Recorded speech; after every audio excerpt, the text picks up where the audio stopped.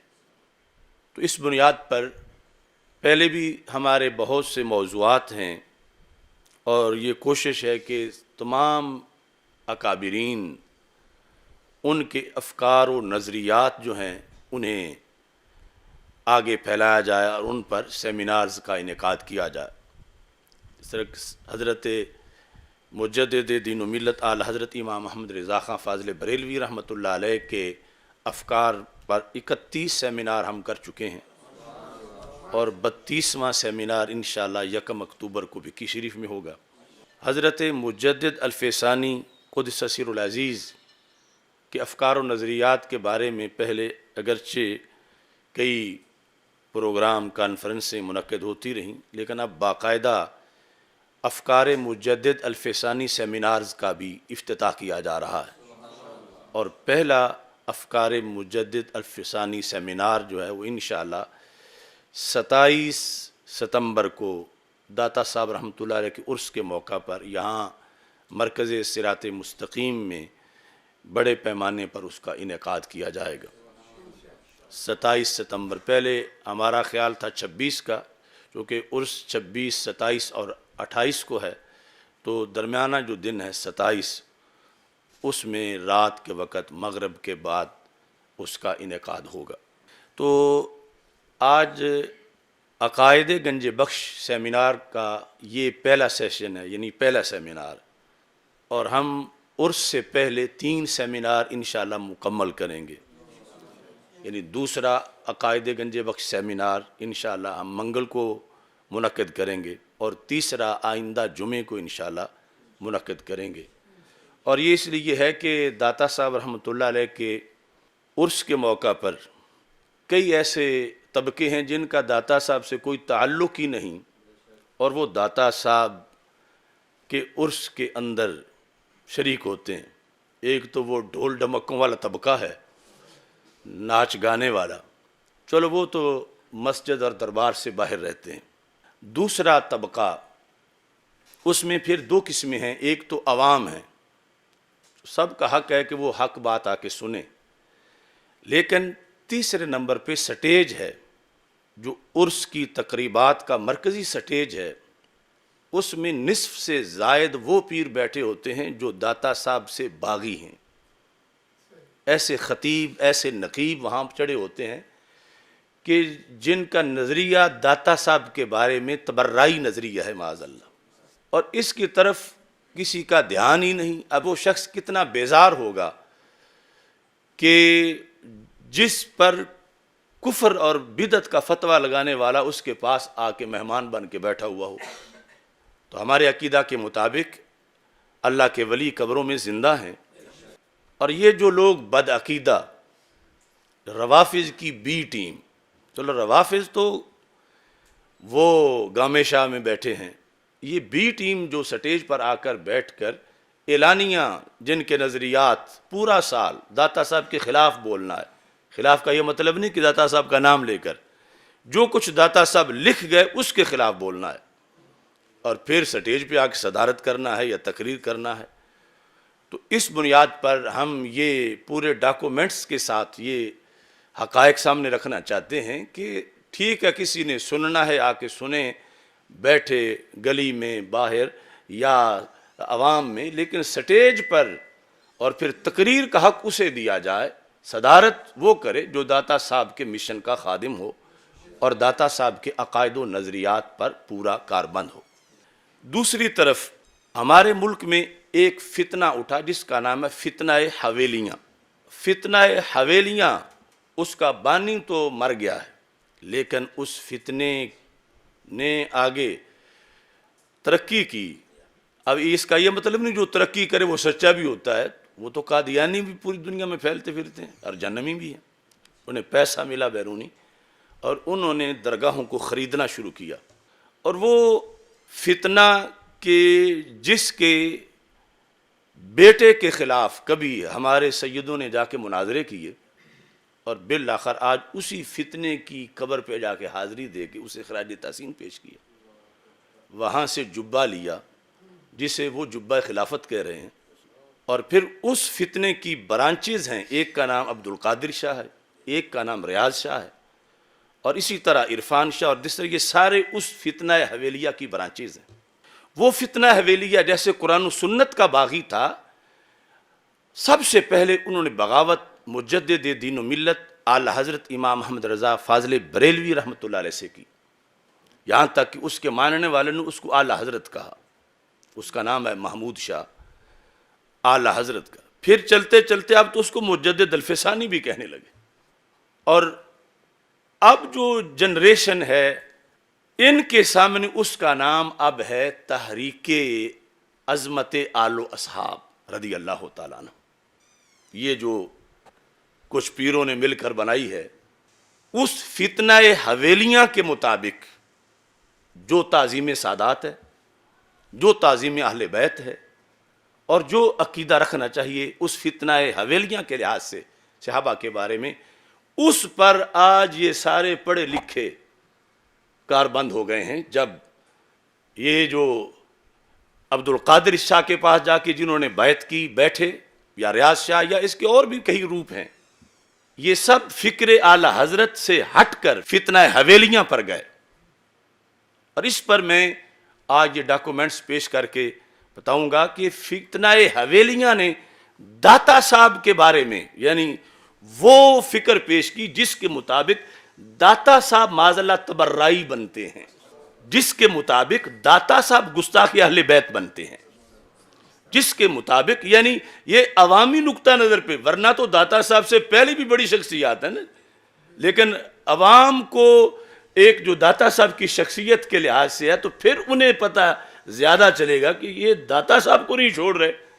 داتا صاحب کے بارے میں گستاخ اہل بیت کا نظریہ جن کتابوں میں لکھا ہوا ہے، یہ اصل وہ کتابیں، اور پھر داتا صاحب نے کشف المحجوب میں کیا لکھا ہے، اور پہلے قرآن و سنت میں کیا ہے۔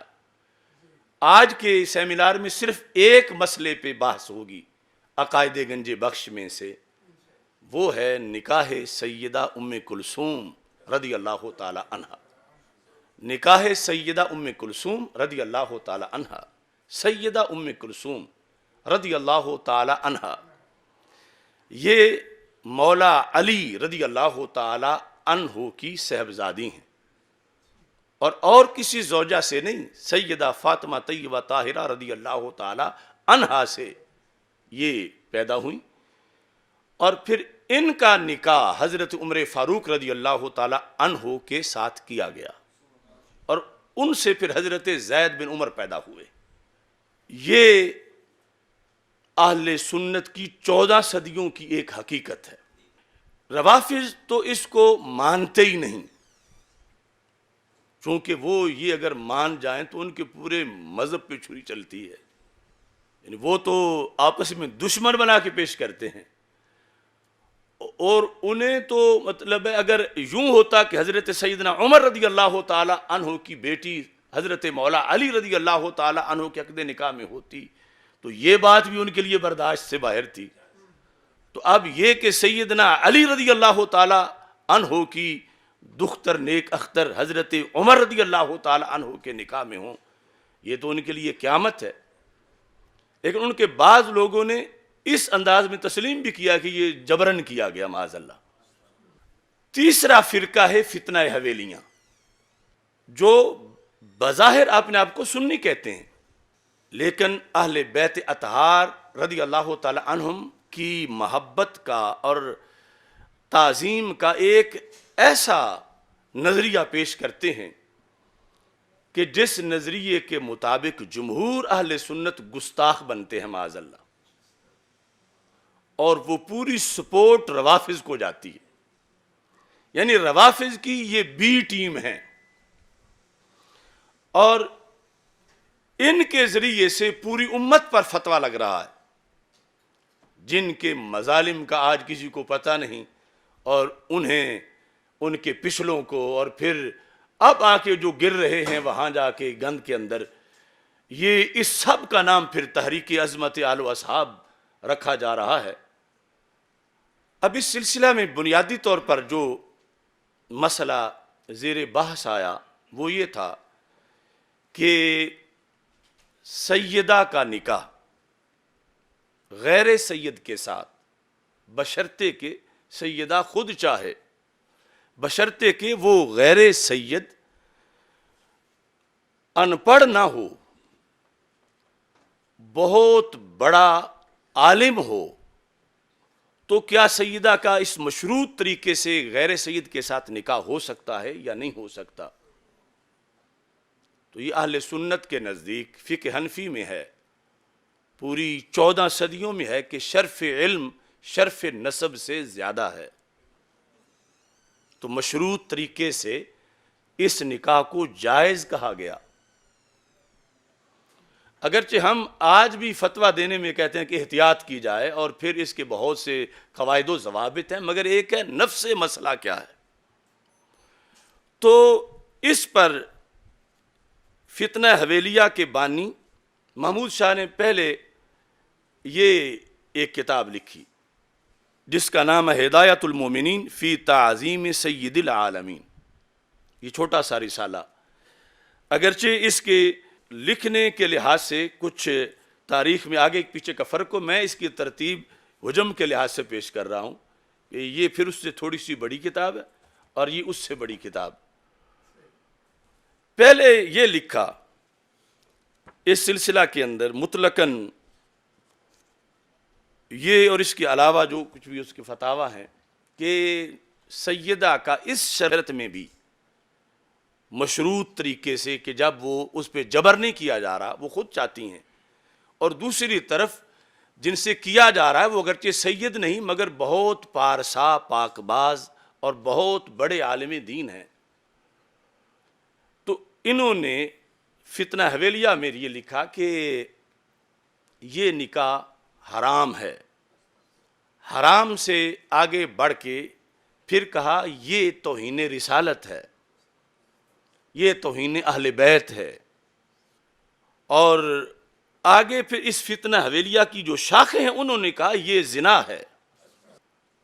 اب چونکہ ان کی جو خانہ ساز شریعت تھی کہ جو رائے اس شخص نے پیش کی امت میں اہل سنت میں سے کسی کی نہیں تھی، اس نے دور دور کے کچھ قاعدے کلیے اکٹھے کر کے نہ سر نہ پیر، وہ لوگوں کی آنکھوں میں دھول جھونکنے کے لیے کچھ عربی عبارتیں لکھ کر اپنا مطلب ثابت کرنا چاہا، کہیں کی اینٹ کہیں کا روڑا بھانمتی نے کنبا جوڑا، اس طرح کر کے اس نے اپنا موقع بتانا چاہا، جبکہ دوسری طرف صراحتاً دلائل تھے۔ تو چونکہ چلتے چلتے یہ بات بہت اوپر جا رہی تھی کہ سیدہ ام کلثوم رضی اللہ تعالی عنہا وہ سیدہ ہیں، اور سیدنا عمر فاروق رضی اللہ تعالی عنہ غیر سید ہیں، اگرچہ عرب ہیں، آپ کا قبیلہ عدوی ہے، تو یہ نکاح پھر کیوں ہوا؟ اور اس سے پہلے خود رسول پاک صلی اللہ علیہ وسلم کی 2 شہزادیوں کا نکاح سیدنا عثمان غنی رضی اللہ تعالیٰ عنہ سے کیوں ہوا؟ پھر سیدہ زینب جو سب سے بڑی صاحبزادی تھیں ان کا نکاح غیر سید سے کیوں ہوا؟ اور پھر اس اصول پر یہ کہنا کہ معاذ اللہ یہ زنا بنتا ہے، تو کہاں تک بات جاتی ہے؟ اور پھر موجودہ صورتحال میں آج یہ برائے نام اکٹھے تو ہو رہے ہیں کہ ہم سارے سید اکٹھے ہو رہے ہیں، لیکن سوچ کے اکٹھے ہوں، کتنے سید آج بھی ہیں کہ جن کی بیٹیاں غیر سیدوں کے گھر میں ہیں، اور بڑے بڑے سید ہیں پاکستان کے ملتان سائیڈ میں، اور جنہوں نے کیے تھے وہ نکاح وہ زمانے کے بڑے بڑے علامہ تھے اہل سنت کے۔ تو یہ تو اگرچہ بعد کی ایک بات ہے، لیکن یہ جو ایک ایشو بنایا جا رہا ہے کہ سارے سید جو ہیں وہ اکٹھے ہو رہے ہیں چونکہ سیدوں کی تعظیم نہیں ہو رہی، وہ سنی اور سید کی تعظیم نہ کرے وہ سنی ہی نہیں، لیکن تعظیم کرنی وہ ہے جو قرآن و سنت میں ہو۔ جو تعظیم قرآن و سنت سے ٹکرا جائے، جو تعظیم 14 صدیوں کے عقائد اہل سنت سے ٹکرا جائے، بلکہ جو تعظیم 14 صدیوں کے ائمہ کو گستاخ بنا رہی ہو کہ وہ گستاخ اہل بیت ہے معاذ اللہ، تو پھر وہ تعظیم تو کرنا ہی جائز نہیں، جائے کہ اس کی تحریکیں بنائی جائیں۔ سونا جنگل رات اندھیری چھائی بدلی کالی ہے، سونے والو جاگتے رہنا چوروں کی رکھوالی۔ اب اس نے جو کچھ لکھا اس پہ لازم یہ چونکہ آنا تھا، تو بے حیا باش و ہرچے خواہی کن، اس نے خود ہی یہ مسئلہ چھیڑ دیا۔ حالانکہ یہ نہیں تھا کہ اس کے زمانے کے کسی عالم کا فتویٰ تھا، وہ تو مسئلہ صحیح بخاری میں لکھا ہوا ہے، وہ نکاح ام کلثوم تو بخاری کی دونوں جلدوں میں لکھا ہوا ہے۔ قرآن مجید کے بعد سب سے صحیح ترین کتاب صحیح بخاری اس کے اندر موجود ہے، سنن نسائی میں موجود ہے، بلکہ اگر یہ چاہیں تو میں 1000 سے زائد ماخذ سے دکھا سکتا ہوں، گن کر سنی ماخذ سے۔ اور ادھر نہ سر نہ پیر، بس محض فتنہ حویلیاں اور آپس میں گھڑ کر بات کی جا رہی۔ تو اس نے کیا لکھا؟ یہ شرافت سادات، جس طرح روافض نے حب اہل بیت کو ٹائٹل بنا کر اسلام پہ حملے کیے، انہوں نے بھی شرافت سادات کی چھتری کے نیچے امت پر حملے کیے، اصحاب پر حملے کیے، آل پر حملے کیے۔ آل پر اس سے بڑا حملہ کیا ہوگا کہ مولا علی رضی اللہ تعالی عنہ اپنی بیٹی کا نکاح کریں اور یہ بدبخت کہے کہ یہ تو حرام کیا انہوں نے۔ شرافت سادات، اس میں بار بار یہ سارے حوالے اسی چیز کے ہیں، اور ساری کتابوں میں ایک ہی چیز بار بار لکھی ہے جس کو انہوں نے اعلی حضرت بنایا ہوا ہے۔ اعلی حضرت ہونے کے لیے 1000 سے زیادہ کتابیں ہونی چاہیے۔ اب دیکھو اس کتاب کے اندر الحاصل میں یہ لکھا ہے، ام کلثوم کے متعلق نکاح کا تبرعی فسانہ شان صحابہ و اہل بیت اطہار کے قطعاً منافی گناونی خرافات پر مشتمل ہے۔ یہ ہے جس کو عرفان مشدی نے جا کے کہا اللہ اس کا فیض جاری کرے، اللہ ہمیں بھی فیض عطا فرمائے۔ اس کی قبر پہ کھڑے ہو کر، اس کے آستانے پہ جا کر تقریر کی، بلا وجہ تو نہیں چمن کی تباہیاں، کچھ باغ باہیں برق و شرر سے ملے ہوئے۔ اب یہاں خود ادب کے دعوے دار ہمیں بے ادب کہیں تو سیدہ ام کلثوم کا نام کیسے لکھا ہے؟ نہ سیدہ لکھا، نہ حضرت لکھا، نہ رضی اللہ تعالی عنہا لکھا، نہ سلام اللہ علیہا لکھا۔ آخر یہ اس ذات کی بیٹی ہیں جن کو تم سلام اللہ علیہا کہلواتے ہو کہ ضرور کہو رضی اللہ تعالی عنہا ہیں، وہ سلام اللہ علیہا ہیں، تو ان کی جو صاحبزادی ہیں، کہتے ہیں کہ ام کلثوم کے متعلق نکاح کا تبرعی فسانہ شان صحابہ و اہل بیت، یہاں بھی رضی اللہ تعالی عنہم نہیں لکھا، اطہار کے قطعاً منافی ہے، یعنی یہ نکاح ماننا آل کی شان کے منافی ہے۔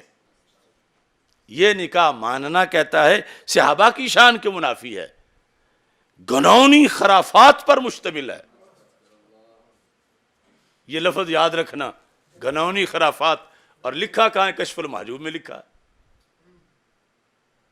تو جو داتا صاحب کے فتوے کو گناونی خرافات کہیں، یا گناونی خرافات کہنے والے کو پیر کہیں، یا اس کو ولی کامل کہیں، یا اسے مسلمان کہیں، ان کا کیا تک بنتا ہے داتا صاحب کے عرس پہ آ کے بیٹھنا؟ گناونی خرافات پر مشتمل ہے، اور کہتا ہے کہ ایسی نقول فریا منافی ادب و عقول کا ذکر و ایراد بھی اہل بیت و اصحاب پر معزلہ بے بنیاد اتہام و تبرہ ہے، کہ جو یہ بات ذکر کرے کہ نکاح ام کلثوم رضی اللہ تعالی عنہ حضرت عمر رضی اللہ تعالیٰ عنہ سے ہوا تھا، یہ کہتا ہے جس نے یہ کیا اس نے صحابہ پہ تبرہ کیا، اس نے اہل بیت پہ تبرہ کیا، اور کیا کس نے ہے؟ داتا گنج بخش اجمیری نے کیا، کہ اس کا جو ذکر کرے۔ اب میں اگر کہوں کہ اس نے داتا صاحب پر تبرعی ہونے کا فتویٰ لگایا ہے تو کوئی کیسے انکار کر سکتا ہے؟ اس نے کہا جو یہ ذکر کرے، ابھی میں دکھاؤں گا 4 نسخے میں نے کشف المحجوب کے رکھے ہوئے ہیں، کہ کہہ رہا ہے کہ یہ تو اتہام ہے، تہمت ہے. کس پہ؟ آل پہ تہمت ہے. کس پہ؟ اصحاب پہ تہمت ہے. تبرہ ہے آل پر اور اصحاب پر معاذ اللہ. اہل علم و ادب پر ایسی خرافات کی تائید و تشہیر نہ بلکہ تردید لازم ہے. یعنی جو یہ سارے حوالے ہیں 1000 سے زائد، اہل علم ان کا رد کریں کہ یہ کوئی بات نہیں، یہ گھڑی ہوئی بات ہے. جو داتا صاحب نے لکھا اس کا رد کریں کہ یہ گھڑی ہوئی بات ہے. صرف بات یہی نہیں رکی، اس سے اگلی جو کتاب ہے مقام السنیہ، اس کے صفحہ نمبر 290 اور 291 پر لکھتا ہے باقی رہا ام کلثوم بنت علی.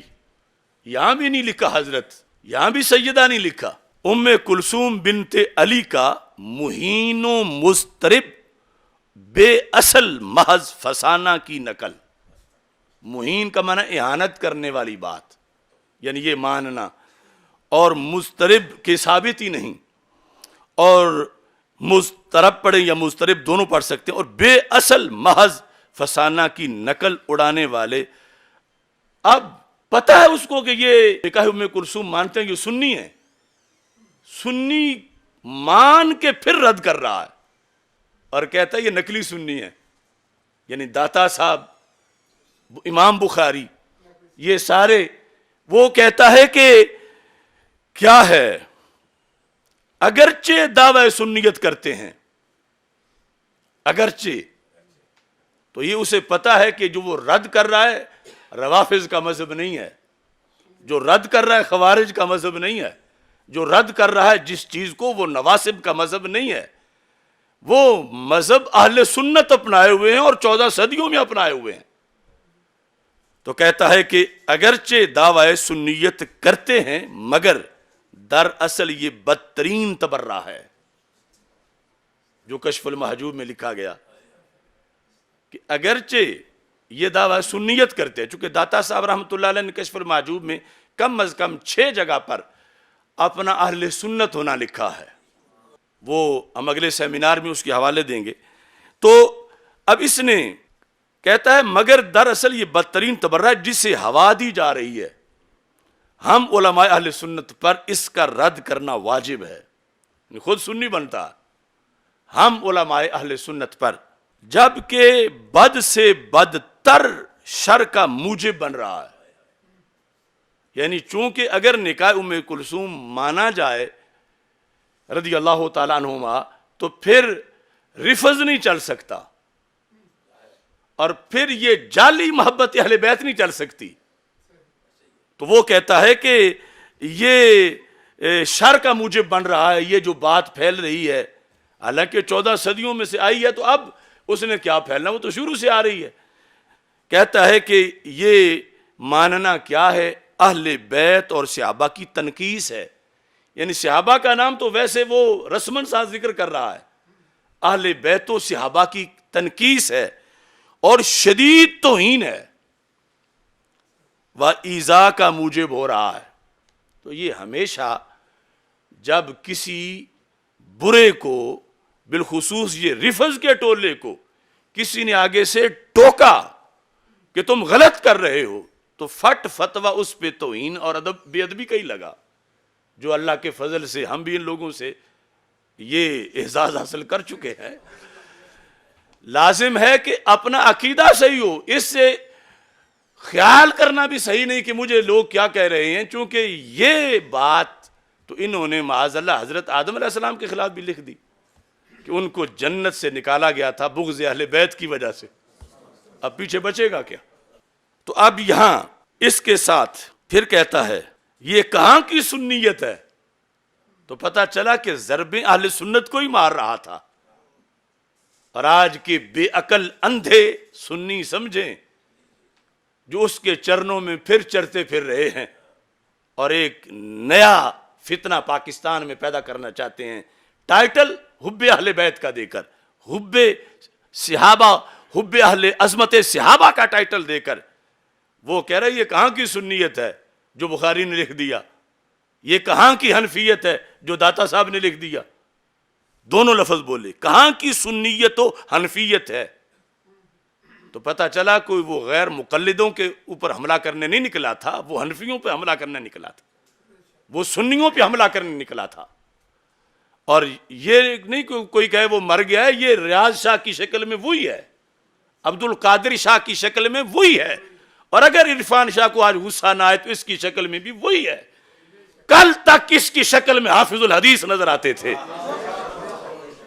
اور اس کو اپنے کرتوت دیکھنے چاہیے۔ یہ لفظ میں کبھی بھی نہ بولتا، اگرچہ ہمیں لاکھوں گالیاں دیتے۔ جو عقیدے قرآن و سنت سے بغاوت کر جائے اس سیادت کا ادب باقی نہیں رہتا، پھر ادب کرنا ایک جرم بن جاتا ہے۔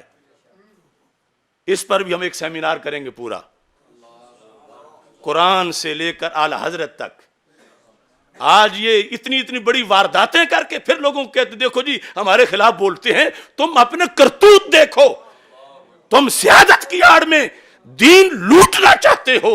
تو ہمیں مجدد الفسانی نے بتایا ہے کہ کوئی کتنا بڑا لیبل لگا کے آ جائے، دین کے چوکیدار کا کام دین پہ پہرا دینا ہے،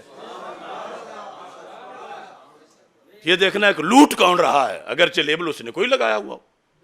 استاذ کا ادب ہے، پیر کا ادب ہے، لیکن جب شریعت چھوڑ جائے استاذ، اب تو آپ ایک بندے کو نماز شروع کرائیں، وہ نماز نہیں پڑھتا تھا مثال کے طور پر، آپ اسے نماز کا سبق دیں، وہ نماز یاد کر لے، نماز پڑھنا شروع کر دے، پارسا بن جائے، حاجی بن جائے، تہجد پڑھے، اور 10 سال بعد آپ کہیں چونکہ میں نے تجھے پڑھائی تھی نا نماز، میں نے نمازی بنایا تھا نا، تجھے تو آتے کچھ نہیں تھا، میں نے تجھے سورہ فاتحہ یاد کروائی تھی، لہذا اب میرے کہنے پر تو نے ننگے نماز پڑھنی ہے، اور تو نے قبلے کی مخالف سمت میں کھڑے ہو کے نماز پڑھنی ہے، قبلے کی طرف تو نے منہ نہیں کرنا۔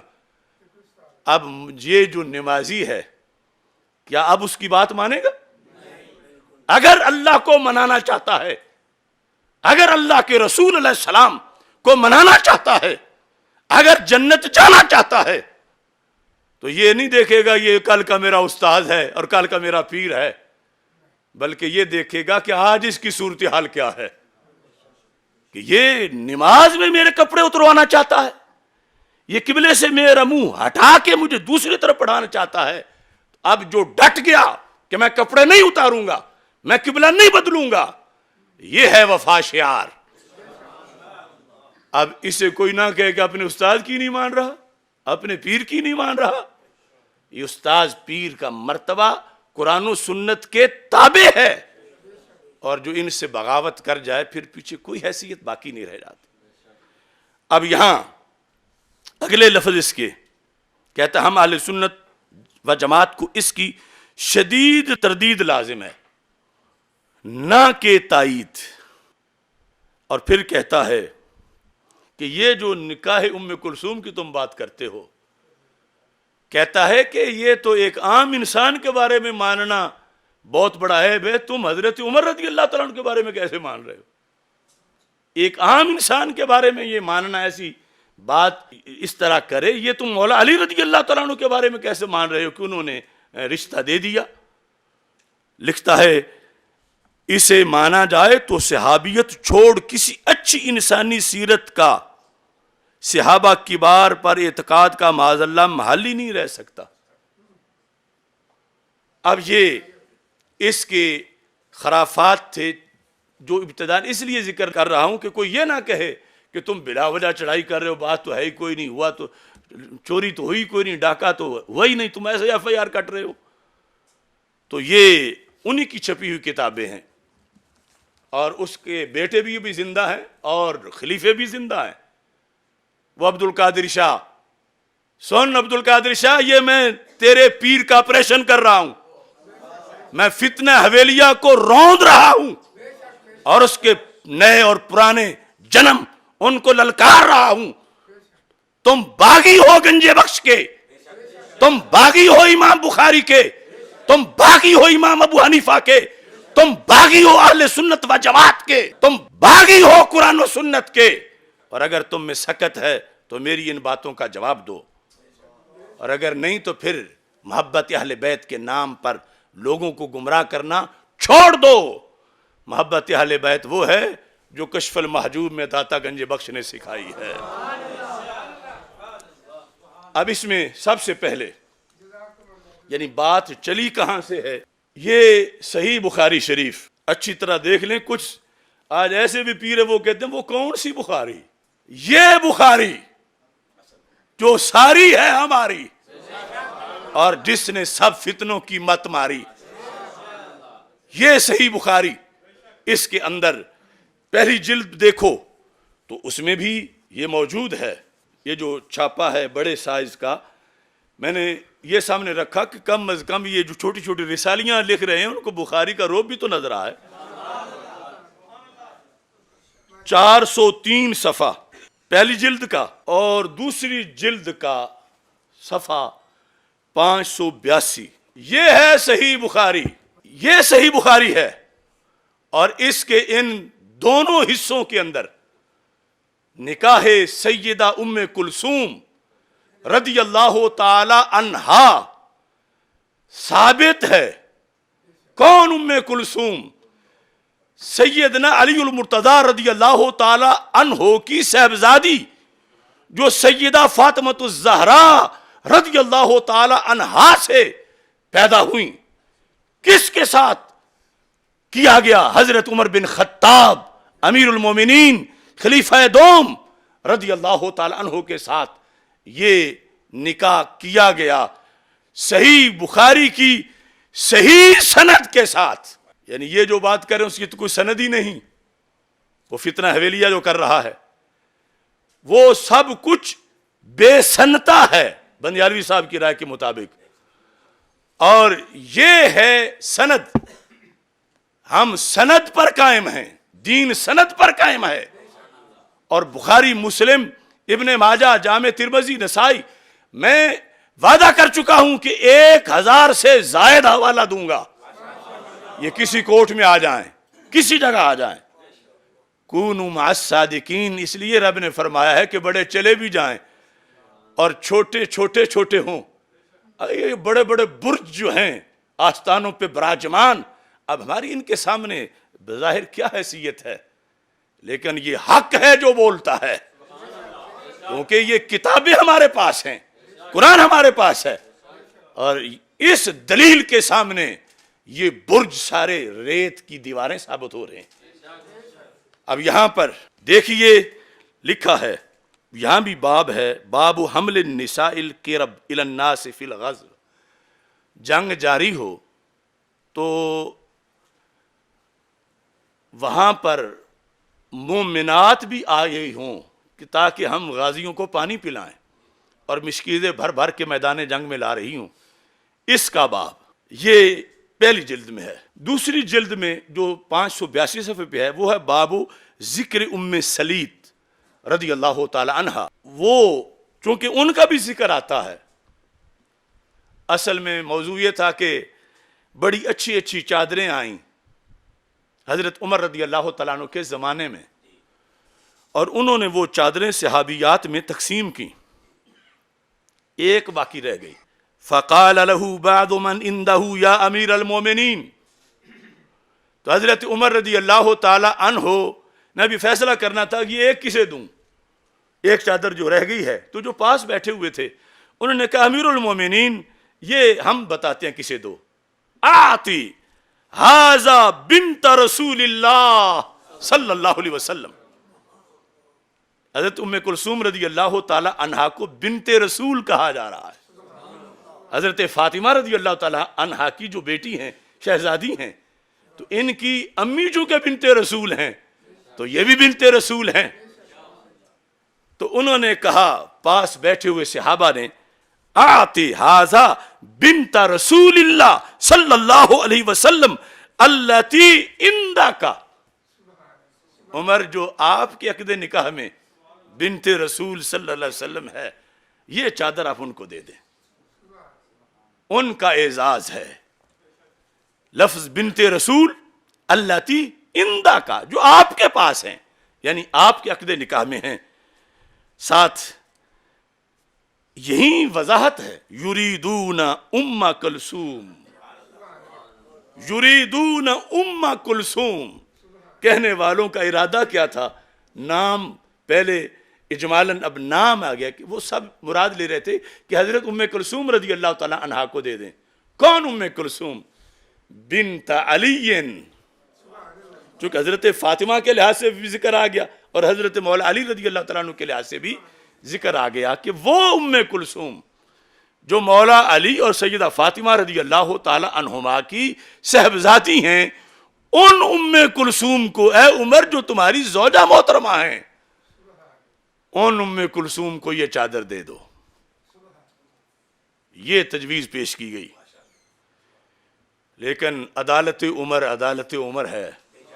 حالانکہ جب رشتہ مانگا تھا تو وہ الفاظ بھی میں پیش کروں گا کہ کس نیت سے مانگا تھا، کہ آل کی کتنی عظمت پیش نظر تھی کہ مجھے کوئی نفسانی خواہش نہیں، میں تو قیامت کے دن کا سہارا بنانا چاہتا ہوں.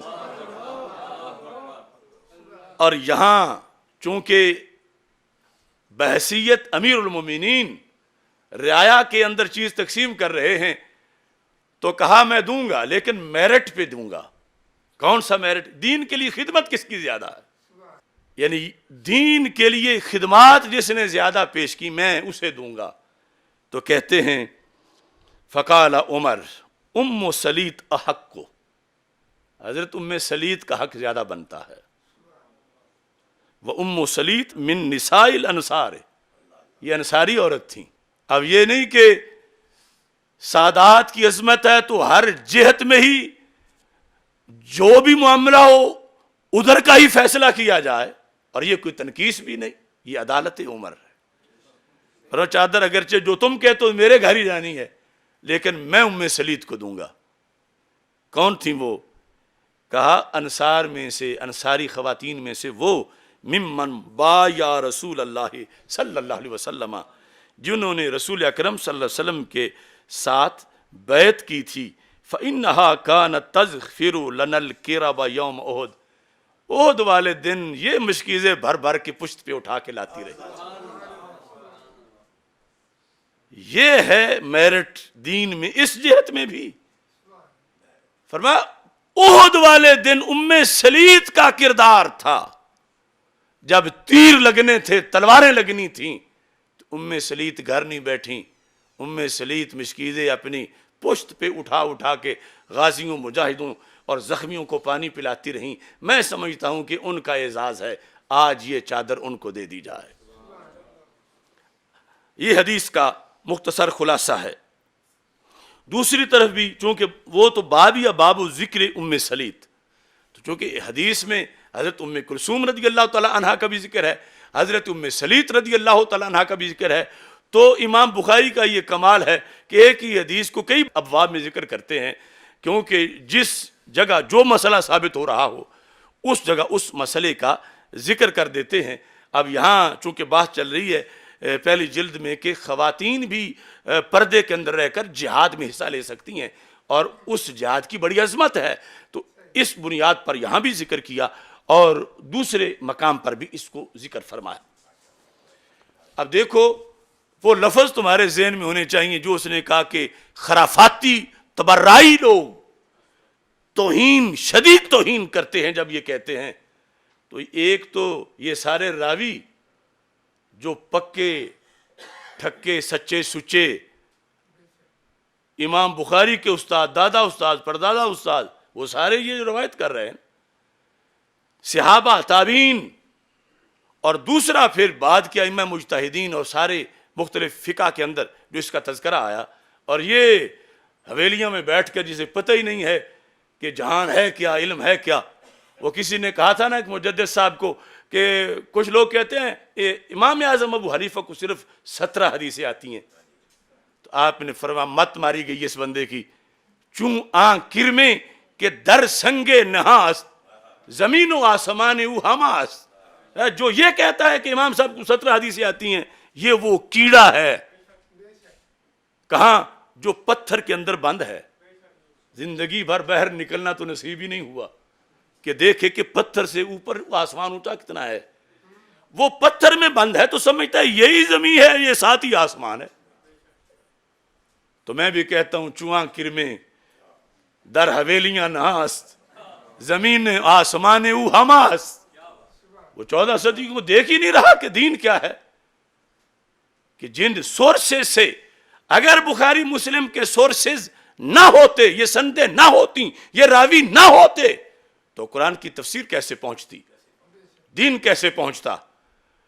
تو اب دیکھو حملہ پورے دین پر ہے.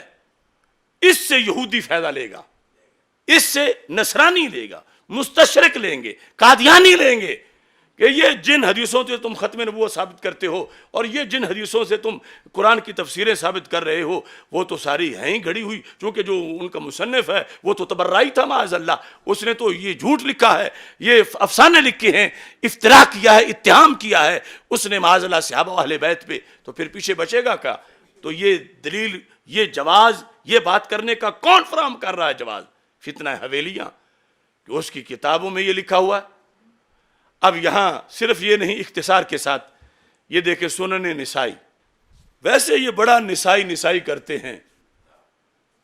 تو امام نسائی نے بات بتائی، قاہرہ کی چھپی ہوئی جلد نمبر 2. اب دیکھیں مسئلہ ثابت ہونا ہے تو کہاں سے ہونا ہے. یہاں کتاب الجنائز ہے، کتاب الجنائز، باب اجتماع جنائز الرجال والنساء، مردوں اور عورتوں، یعنی ایک مرد فوت ہو گیا، ایک عورت فوت ہو گئی، ان کا اکٹھا جنازہ پڑھنا، یہ باب ہے. اب اس کو ثابت کرنے کے لیے ایک حدیث لکھی گئی. حضرت نافع حضرت ابن عمر رضی اللہ تعالیٰ عنہ سے روایت کرتے ہیں کہ انہوں نے ایک مقام پر 9 جنازے اکٹھے پڑھائے، یعنی 9 جو جسد خاکی تھے سامنے رکھ کے، اور ساتھ ایک کی وضاحت کی، وَوُضِعَتْ جَنَازَةُ أُمِّ كُلْثُومٍ بِنْتِ عَلِي امرأة عمر بن الخطاب رضی اللہ تعالی عنہ، کہ جنازوں میں ایک جنازہ ثابت کرنا ہے نا، مردوں کی بھی تھے اور عورتوں کی بھی تھے. تو وَوُضِعَتْ جَنَازَةُ أُمِّ كُلْثُومٍ رضی اللہ تعالی عنہ، سیدہ ام کلثوم رضی اللہ تعالی عنہا کا جنازہ رکھا گیا، یعنی ڈھانپا ہوا. کون ام کلثوم؟ کہتے ہیں بنت علی رضی اللہ تعالی عنہ. کون ام کلثوم؟ امرات عمر بن الخطاب، حضرت عمر بن خطاب رضی اللہ تعالی عنہا کی زوجہ محترمہ. جس طرح ولدیت بھی ذکر کی جاتی ہے، شوہر کا نام بھی ذکر کیا جاتا ہے، تو دونوں ذکر کیے. 1977 نمبر حدیث ہے جس میں اس چیز کا ذکر کیا گیا، اور جنازے پہ جا کے تو مور لگ جاتی ہے نا، کہ جنازے کے وقت جس کی اہلیہ کہا جا رہا ہو، جنازے کے وقت. اب اس کے ساتھ اگر آپ علم کلام کو دیکھیں، فقہ کو دیکھیں، اور ایک کمپیریٹیولی چاروں فقہ جو ان کو دیکھیں، تو ہر طرف یہی بات ہے سوائے فتنہ حویلیاں کے.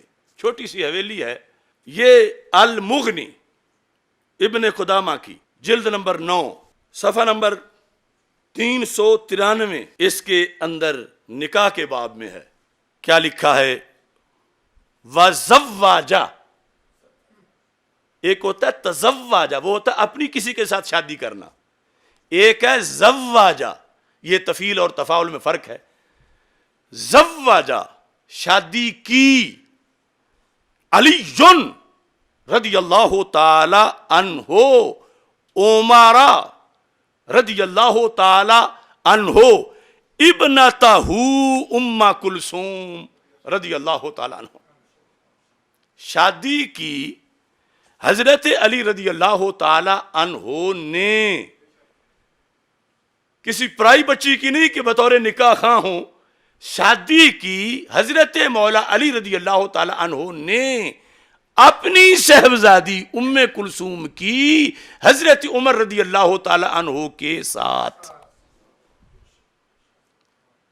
یہ 8ویں جلد جو مغنی کی ہے اس کے اندر بھی نکاح کے معاملات اور دیگر مسائل کے اندر اس کا تذکرہ موجود ہے. چلو اب بات کو مختصر کرتے ہیں. سینکڑوں حوالوں میں سے میں اپنے فتاوی شامی پہ آتا ہوں، فتاوی شامی، اور میں اس موقع پر یہ سارے جو اہل مدارس ہیں ہمارے ان کو بھی متوجہ کرنا چاہتا ہوں. جہاں درس نظامی پڑھایا جا رہا ہے کہ کیوں تم منہ میں گھونگھڑیاں ڈال کے بیٹھے ہوئے ہو؟ تم ہدایہ اور شامی پڑھتے پڑھاتے رہو، اور ادھر اسی شامی کو تبررائی کہا جائے، اسی کو گستاخ اہل بیت کہا جائے، اور اسی کو ہی صحابہ اہل بیت کا دشمن کہا جائے، اور کہنے والوں کو تم اپنا استاد بنا کے بٹھائے رکھو یا اپنا پیر بنا کے بٹھائے رکھو۔ تو ان سے پوچھو تو صحیح کہ یا تو آج تک تم نے پڑھایا غلط ہے، یا اب تم کچھ پنجابی میں کہتے ہیں پٹھیاں وچ کھا گئے ہو۔ یہ دیکھو فتاوی شامی جلد نمبر 8 نکاح کا باب، اس میں کفو کی بات ہو رہی ہے کہ کون کس کی کفو ہے، جو کہ رشتہ کرتے وقت کفو کو دیکھا جاتا ہے۔ تو یہاں ہے فَقُرَيْشٌ بَعْضُهُمْ أَكْفَاءُ بَعْضٍ، کہ قریش بعض کی کفو ہیں۔ یہ اوپر در مختار میں ہے، شرح نیچے رد المختار فتاوی شامی میں کیا لکھتے ہیں؟ کہتے ہیں وَلِهَذَا زَوَّجَ عَلِيٌّ رضی اللہ تعالی عنہ وَهُوَ ہاشمی ام کلثوم بنت فاطمہ رضی اللہ تعالی عنہما، وَلِهَذَا زَوَّجَ عَلِيٌّ وَهُوَ ہاشمی ام کلثوم بنت فاطمہ لِعُمَرَ وَهُوَ عَدَوِيٌّ۔ اسی واسطے نکاح کیا حضرت مولا علی رضی اللہ تعالی عنہ نے، کس کا؟ حضرت ام کلثوم بنت فاطمہ کا۔ کچھ یہ بھی کہتے ہیں کہ ٹھیک ہے وہ بیٹی تو تھیں مگر پچھلگ تھیں، بیٹی تو تھیں کسی اور زوجہ سے تھیں۔ یہ جو بخاری میں وہی ہے کہ سیدہ فاطمہ رضی اللہ تعالی عنہا سے جن کی ولادت ہوئی مولا علی کی، وہ بیٹی ام کلثوم، انہوں نے نکاح کیا خود مولا علی رضی اللہ تعالیٰ عنہ نے، خود مولا علی رضی اللہ تعالیٰ عنہ نے کس کے ساتھ؟ ام کلثوم کا نکاح حضرت عمر رضی اللہ تعالیٰ عنہ کے ساتھ۔ فرق کیا ہے؟ کہا حضرت علی ہاشمی ہیں اور حضرت عمر عدوی ہیں، ہاشمی نہیں، عدوی قریش کی شاخ جو اس سے ہیں۔ اور ایسے ہی پھر جامع الرموز جو ہماری فقہ حنفی کی کتاب ہے، اس کے اندر یہ ایسے لکھا ہوا ہے۔ تو میں جو کہہ رہا ہوں کوئی لے گا تو 1000 سے زائد حوالے دوں گا، تو میں اپنی بات پہ قائم ہوں، مگر ہم حویلیاں کے فتنہ کو آگے نہیں بڑھنے دیں گے۔ اب یہ جو آپ سوچ رہے ہوں گے کہ پیچھے ٹائٹل لگا ہوا عقائد گنج بخش، تو ابھی ان کی تو باری نہیں آ رہی۔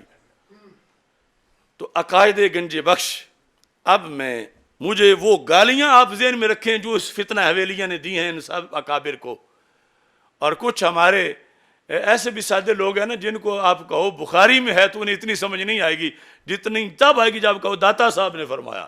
تو یہ 4 نسخے ہیں میرے پاس کشف المحجوب شریف۔ یہ نسخہ پہلا جو ہے یہ حضرت بہاؤالدین زکریا ملتانی رحمت اللہ علیہ کا نقل کردہ ہے، یہ لکھا ہے ساتھ فارسی میں ہے۔ دوسرا نسخہ فارسی کا کشف المحجوب نسخہ تہران ہے، یہ بھی فارسی میں ہے۔ اب تراجم ویسے تو بہت سے ہیں، لیکن جو سر فہرست ترجمہ ہے وہ حضرت ابو الحسنات سید محمد احمد قادری قدس سر العزیز ان کا یہ ترجمہ ہے۔ اور یہ کشف المحجوب ایک بہت پرانا نسخہ ہے ترجمے کا، چونکہ میں نے بہت سی چیزوں کا تقابل کرنا تھا تو بہت سارے نسخے سامنے رکھے۔ اب پہلے میں فارسی پڑھ کے آپ کو سناتا ہوں نکاح ام کلثوم کے معاملہ میں داتا صاحب کا موقف کیا ہے، اور پھر میں کہوں گا کہ ہم ہیں داتا والے، ہم ہیں علی حجویری والے، اور ہم ہیں مولا علی والے۔ کشف المحجوب شریف صفحہ نمبر 408، باب آداب فی التزویج والتجرید، نکاح کرنا یا نہ کرنا، اس کے بارے میں آداب۔ یعنی اس سے یہ پتہ چلتا ہے نا کہ داتا صاحب کے ساتھ گامے شاہ والوں کا کیا تعلق ہے۔ ان کا کام بھنگ گھوٹنا ہے، داتا صاحب کا کام قرآن و سنت بتانا ہے. وہ اندر خبر است، خبر کہتے ہیں حدیث شریف کو. اب داتا صاحب نے فرمایا اندر خبر است، تو آج ہماری ڈیوٹی تھی کہ ہم سامنے دکھائیں کہ یہ وہ خبر ہے.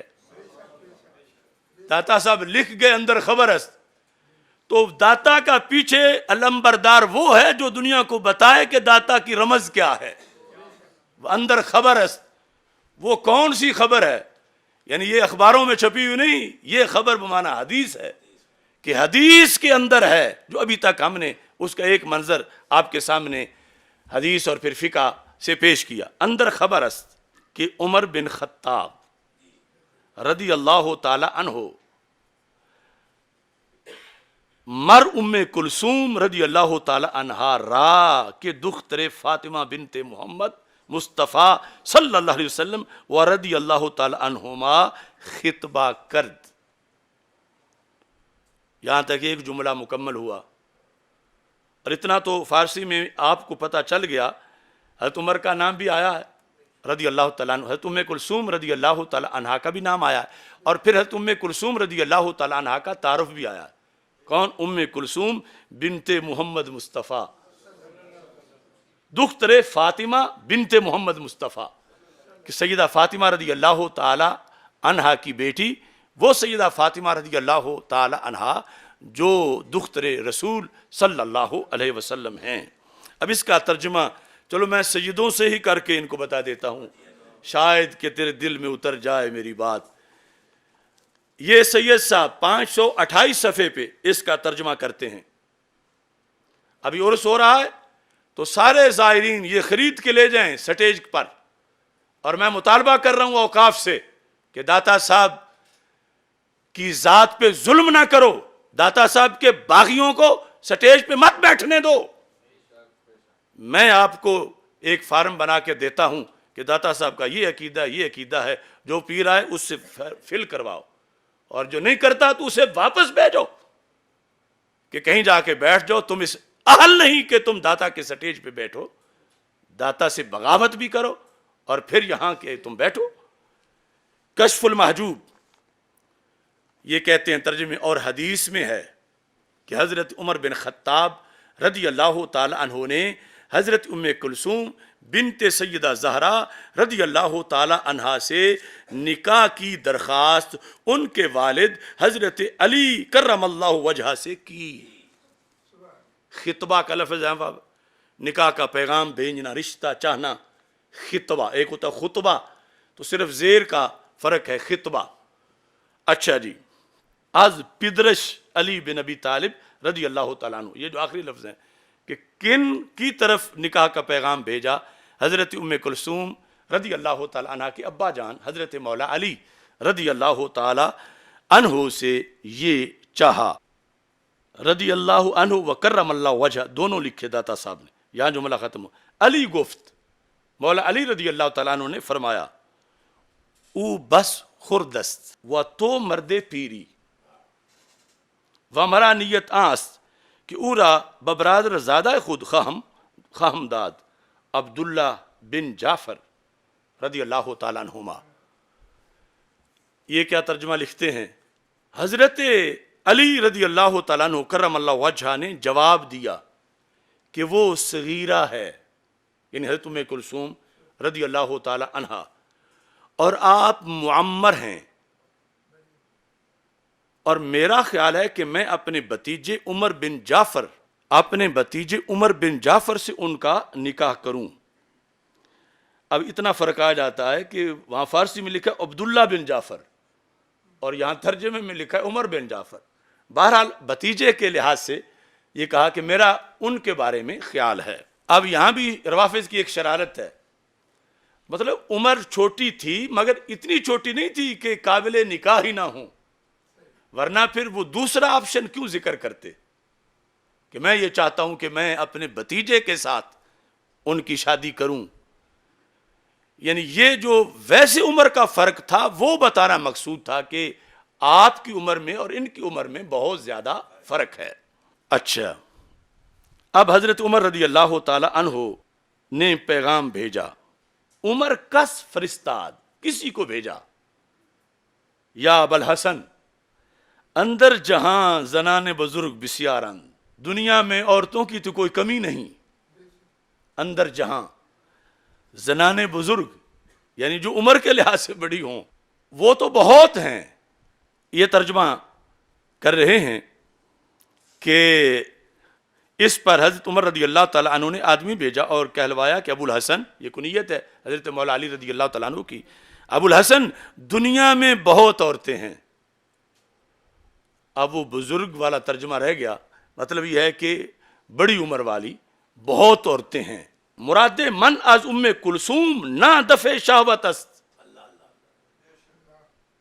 کہ اس بات نسل است کہ از با پیغمبر صلی اللہ علیہ وسلم شنیدم کل ناسب و حسب ینقطع بالموت الا ناسبی و حسبی۔ یعنی فرق کیا کہ یہ رشتہ جو میں مانگ رہا ہوں تو ویسے نہیں جیسے عام لوگ شادیوں کے رشتے مانگتے ہیں، میں تو میدان معاشر کو سامنے رکھ کے رشتہ مانگ رہا ہوں۔ ترجمہ، ابو الحسن عورتیں تو بہت ہیں، ام کلثوم سے میری نیت دفع شہوت نہیں، کوئی اپنی خواہش پوری کرنا نہیں، بلکہ نسب ثابت کرنا مراد ہے۔ نسب ثابت کرنا مطلب یہ ہے کہ میری اگر اولاد ہوگی تو میں جب باپ کہلاؤں گا تو پھر آل نبی ماں کہلائے گی، تو جب میرے بیٹے کا یا بیٹی کا نسب ثابت ہوگا تو اس کا فائدہ تو مجھے بھی پہنچے گا۔ یعنی کہاں تک سوچ تھی، اور اس پر پھر حدیث پیش کی، فرمانے لگے کہ اس لیے کہ میں نے حضور پاک صلی اللہ علیہ وسلم سے سنا ہے کہ آپ نے فرمایا کل نسب و حسب ینقطع بالموت الا نسبی و حسبی، موت سے تمام حسب و نسب منقطع ہو جائیں گے مگر میرا نسب اور حسب یہ مستثنا ہے، یہ منقطع نہیں ہوگا۔ تو میری یہ اس میں نیت ہے۔ اور ایک روایت میں ہے، یہ دوسری حدیث بھی پیش کی حضرت عمر رضی اللہ تعالیٰ عنہ نے، کل سبب و نسبی ینقطع الا سببی و نسبی، ہر نسب اور حسب قطع ہو جائیں گے مگر میرا سبب اور نسب۔ اس کے ساتھ یہ کہتے ہیں اکنو مرا سبب ہست بائدم کے نسبت نیز باشد تاب ہر دو طرف مطابت وے محکم گردانیدہ باشم، کہ اب تک عمر کے پاس ایک چیز ہے، وہ کیا؟ فرمایا سبب، وسیلہ رسول، سبب والا بھی پار ہو جائے گا لیکن اب تک ایک چیز مجھے میسر ہے، میں چاہتا ہوں کہ ڈبل ہو جائے، سبب بھی ہو، نسب کا سرٹیفکیٹ بھی ہو۔ ترجمہ، آپ نے فرمایا کہ اب مجھے سبب تو حاصل ہے، کیوں؟ میں غلام رسول صلی اللہ علیہ وسلم ہوں۔ یعنی یہ بھی سرکار نے اس لیے فرما دیا کہ امت قیامت تک یہ تڑپتی نہ رہے تو ہمیں تو کچھ بھی نہیں ملا، کہ جس نے میرا کلمہ پڑھا، کلمہ کا سبب بحال ہے قیامت والے دن، میرے وسیلے سے جنت جائے گا۔ اب مجھے سبب تو حاصل ہے، نسب آپ کے ذریعے حاصل کرنا چاہتا ہوں تاکہ آپ کی برکت سے میں محکم ہو جاؤں۔ اب یہ پیار ہے یا دشمنی ہے؟ یعنی حضرت عمر رضی اللہ تعالیٰ عنہ کے ذہن پر جو اہل بیت کی عظمت چھائی ہوئی ہے یہ اس کا اظہار ہے، اور یہ بات ہو رہی ہے جب آپ امیر المومنین خلیفہ دوم تھے اور اتنے بڑے منصب پر فائز ہوتے ہوئے حضرت مولا علی رضی اللہ تعالیٰ عنہ سے یہ ریکویسٹ کر کے بتا رہے تھے کہ صحابہ اہل بیت کا کتنا ادب کرتے ہیں اور آل ہونا یہ کتنی بڑی شان ہے اور کتنا بڑا شرف ہے۔ جس وقت یہ بات ہو گئی تو آگے جملہ، کیا پھر آگے بات نہیں چلی یا ختم ہو گئی؟ داتا صاحب کہتے ہیں علی رضی اللہ تعالی عنہ ام کلثوم را بعمر داد، مولا علی رضی اللہ تعالیٰ عنہ نے یہ حدیثیں سن کے بلا وجہ نہیں، سرکار کی شریعت کی روشنی میں، دنیاوی لالچ میں نہیں، سرکار دو عالم صلی اللہ علیہ وسلم کی شریعت کی روشنی میں اپنی بیٹی سیدہ ام کلثوم رضی اللہ تعالی عنہا کا نکاح حضرت عمر رضی اللہ تعالیٰ عنہ کے ساتھ کر دیا۔ داتا صاحب آگے یہ بھی لکھتے ہیں وزید بن عمر از وے بیامت رضی اللہ تعالیٰ عنہ، وہ حضرت زید بن عمر ان سے پیدا ہوئے، حضرت ام کلثوم رضی اللہ تعالیٰ۔ اب فتنہ حویلیاں کہنا کہ یہ جب نکاح غیر سید کے ساتھ جو وہ کہہ رہا ہے حرام ہوگا اور زنا ہوگا معاذ اللہ، تو گستاخی تو یہ ہے، اور دین سے بغاوت یہ ہے، اسلاف سے بغاوت یہ ہے، 1.5 اینٹ کی مسجد یہ ہے، اور دین کا 14 صدیوں کی شاہراہ اور صراط مستقیم وہ ہے جو داتا صاحب نے بتائی ہے اور ہم نے آج اللہ کے فضل سے بیان کری ہے۔ مسئلہ حوالے کے ساتھ ہم نے بیان کیا، اور کوئی بھی روزانہ ہمارے سیمینار ہو رہے ہیں اللہ کے فضل سے، ہوائی فائر نہیں ہے کہ جب کوئی پوچھنے پہ آئے تو پھر کہنا کل آنا، کل پرسوں آنا، پھر جب دروازے پہ آئے تو اس کو کہو جہان چڑھتا ہے کہ نہیں چڑھتا، تقریر سا کرنی ہے کر چڑھی ہوں کر لوے جو کچھ کرنا۔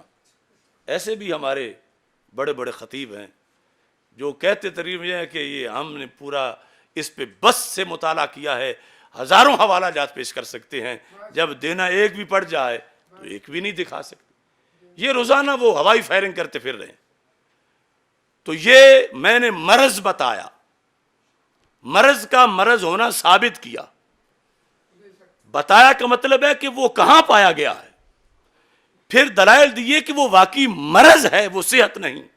آج ضروری ہے کہ اس مرض کا علاج کیا جائے، اور علاج داتا والے ہی کر سکتے ہیں، علاج مولا علی والے ہی کر سکتے ہیں، اور جو کمینے مولا علی پر الزام لگا رہے ہیں کہ انہوں نے معاذ اللہ ثم معاذ اللہ ثم معاذ اللہ ثم معاذ اللہ کہ وہ حرام کاری کا باعث بنے، ان کا منہ ہے کہ یہ حال کہلوائے مولا علی کی؟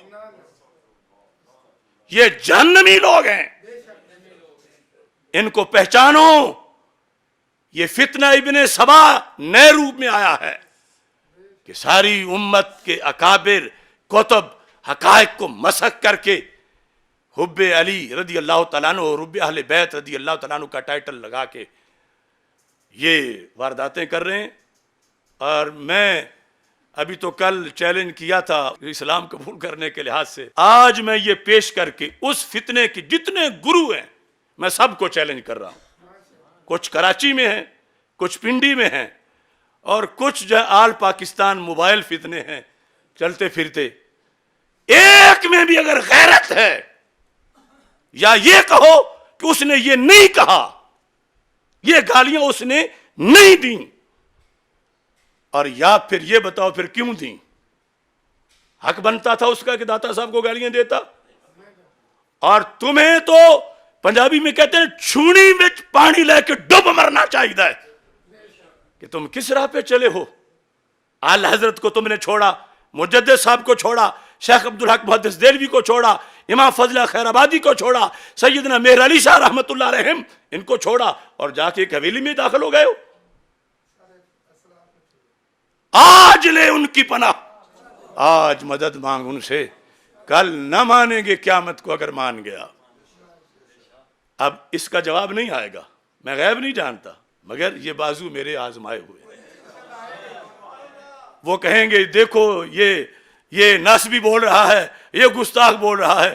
میں کہتا ہوں ایک بار نہیں، ہر چوک میں میرا نام لکھ کے آگے ناسبی کہو مجھے، تو میں کہوں گا کبھی تم بھی ہوتے تھے ناسبی، تمہیں یاد ہو کہ نہ یاد ہو۔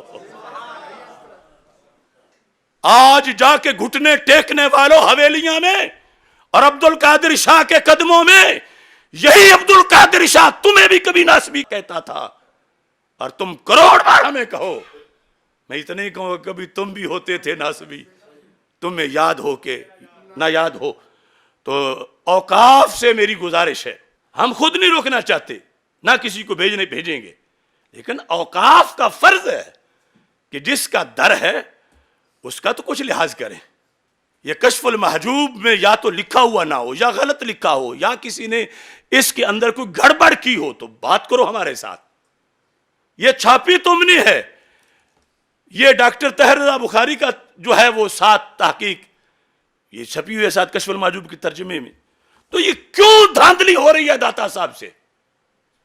اس سے تو سٹیج خالی رہے تو بہتر ہے. کوئی گلی سے داتا کا منگتا لا کے بٹھا دو. لیکن جو داتا کے نظریات کے قاتل ہوں کیوں بٹھاتے ہو؟ اور میں اہل سنت سے بھی کہنا چاہتی ہوں کہ کب تک آنکھیں بند رکھو گے؟ بالخصوص مدارس دینیہ کے اسٹوڈنٹس، اساتذہ، شیوخ الحدیث، مدرسین سے کہتا ہوں، اگر تمہیں پہلے پتہ نہیں تھا تو یہ تو میں نے کھول کے بتا دیا. ابھی اگلے سیمینار میں مزید بتاؤں گا، اس سے اگلے میں مزید بتاؤں گا. تو کیوں ایسا ہو رہا ہے؟ ایک وہ ظلم جو بھنگی چرسی اور ڈھول ڈمکوں والے وہ باہر کر رہے ہیں اور اندر یہ سٹیج پہ بیٹھ کے کر رہے ہیں. تو داتا صاحب کے عرس پہ داتا صاحب کا حصہ کون سا ہے جس سے داتا صاحب خوش ہوں؟ اس بنیاد پر اپنی گفتگو اس شعر پہ بلکہ اس بند پہ ختم کر دیتا ہوں. اور آج میں پنجابی میں بولنا چاہتا ہوں. جیڑے کل بیٹھ دیسی سنیاں دی سیج تے. سیج ہوتی ہے نا پھولوں کی، یعنی سنیوں نے جن کو اپنی پلکیں قدموں تلے بچھا کے جن کو اعزاز دیا. جیڑے کل بیٹھ دیسی سنیاں دی سیج تے اج او تے رافضی نے ہوئے ایک پیج تے. ایک پیج موجودہ حالات کی ایک اصطلاح ہے نا، کیا کہتے ہیں، اب حکومت اور فوج ایک پیج پر ہیں یا ایک پیج پر نہیں ہیں. یہ وہ انگلش کا ایک پیج ہے. جیڑے کل بیٹھ دیسی سنیاں دی سیج تے اج او تے رافضی نے ہوئے ایک پیج تے. سارے سنی نہیں، وہ ماحود جن کا پہلے ذکر کیا گیا ہے. جیڑے کل بیٹھ دیسی سنیاں دی سیج تے اج او تے رافضی نے ہوئے ایک پیج تے. گامے شادہ مسلک جنہ من لیا ہے ہن کی لیندے نے او داتا دی سٹیج تے. جیڑے کل بیٹھ دیسی سنیاں دی سیج تے اج او تے رافضی نے ہوئے ایک پیج تے. گامے شادہ مسلک جنہ من لیا ہے ہن کی لیندے نے او داتا دے سٹیج تے. لہذا یہ پیغام ہے اوقاف کے لیے اور اس کی یہ دلیلیں ہیں. اور جہاں انہیں ضرورت ہو ان سب کو بلا کے لائن میں لگائیں. ادب پھر کر لیں گے جب یہ ٹھیک ہو جائیں گے. آپ جہاں یہ گرے ہوئے ہیں ان کو لائن میں لگائیں، پچھلوں پہلوں کو سب کو. اور ان سے حساب کرنا ہے کہ داتا کا کھا کے یہ پلے ہیں اور داتا کو گھورتے ہیں. داتا کے مسلک پہ واپس آئیں. ہم اپنی زبانیں ان کے قدموں کے نیچے بچھا دیں گے، اپنے سینے ان کے تلووں کے نیچے بچھا دیں گے.